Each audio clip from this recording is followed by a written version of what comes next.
አይሰማኝም እሷ አትሰማኝም እየተባለ እሷም ለብቻዋ እየወሰነች እሱም ለብቻ እየወሰነ ትላንት የተወለደ ልጅ ካላልን ማህይብ ገና የአምስተኛ ክፍል የአስረኛ ክፍል ብለን ካላልን ሰዎችን ሁሉ በጥሩ አይን እያየን ሹራ የምናደርግ ከሆነ በረካም ይኖረዋል። እንግዲህ አላህ Subhanahu Wa Ta'ala በተከበረው ቃሉ ምን ይላል? ወአምሩሁም ሹራ በይነው በመካከላችሁ መመካከር ይኑር ይላል።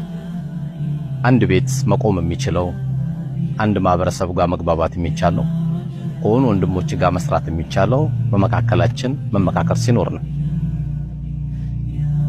አላህ Subhanahu Wa Ta'ala ይሄን የቁርአን አያ ያወረደው ለታላቁ ነብይ ወማ ينطق عن الهوى ከስሜታቸው አይናገሩም ያላቸው ለነብይ ነው የወረደው።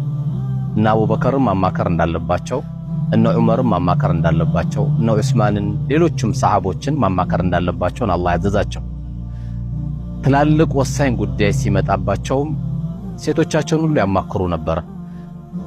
እኛ በማህበረሰባችን ካጣናቸው ነገሮች ለብቻችን የምንወስናቸው ነገሮች በወንድሞቻችን እይታ ሹራ ስለሌለበት ያ ነገር የተለየ እይታ እንዲኖር ያደርገዋል። ቤቶቻችንም ካበላሸብን ነገር ምንድነው? እሱ አይሰማኝም እሷ አትሰማኝም እየተባለ እሷም ለብቻዋ እየወሰነች እሱም ለብቻ እየወሰነ ቤቶቻችን ይበላሹብናል። ነገር ግን ሹራ ካለ ትላንት የተወለደ ልጅ ካላልን ማህይብ ገና የአምስተኛ ክፍል የአስረኛ ክፍል ብለን ካላልን ሰዎችን ሁሉ በጥሩ አይን እያየን ሹራ የምናደርግ ከሆነ በረካም ይኖረዋል። ስለዚህ ለየትኛው ጉዳዮቻችን ወንድሞቻችን እንዳናጣ የትዳር ቤታችን እንዳይበላሽብን በተለያዩ ስራዎቻችን ላይ ጉርለት እንዳይመጡብን አላህ ያዘዘ ምንድነው?